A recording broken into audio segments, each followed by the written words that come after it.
So welcome to our take for February 2026, and we've seen a surprising turn from what we thought last month. This month, happy to call it wrong, rates have gone up. I said this year in 2026 they'd go up slightly. They've already gone up by 0.25. They remain there at the end of the year. I'm still correct. Nervous now though about them coming in so fast, obviously with inflation going up. So what does that mean? Rates going up, definitely a concern for those people who are already got mortgages, absolutely. People who are looking to buy. However, what does it mean for people who are looking to sell? Well, that's where the opportunity lies.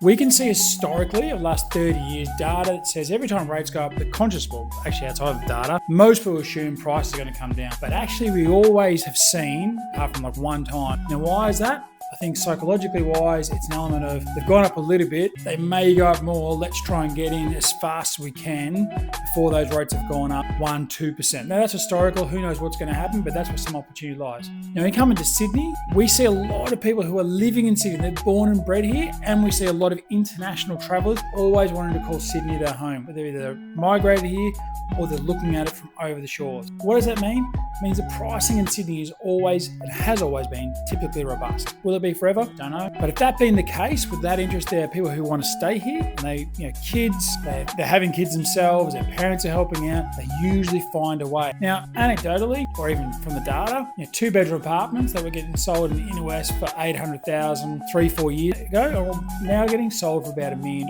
Why? Obviously things move up, but also the government does things like the first home buyer scheme with LMI, you only have to have 5% saved instead of 20%. It means those price points of properties are the ones that get crunched the most. Now, there's always an element that there's the most properties at lower end of the market. Obviously, there's less mansions and big mansions over in Mossman, and there's a lot more apartment complexes. But when they all get hammered, and that's what the volume is, pricing does go up. And that's what we've seen over the last 4 to 5 years. Is that 2-bedroom apartment that was selling for $800, now selling for $1 million, or if it was in a nice area, selling for 1 to 1.5, it's now selling for 1.4 to 1.8. Anyway, food for thought. That's our takeaway for the month of February. Good luck with buying this year. And if you want to have a helping hand, reach out. Let's have a discussion.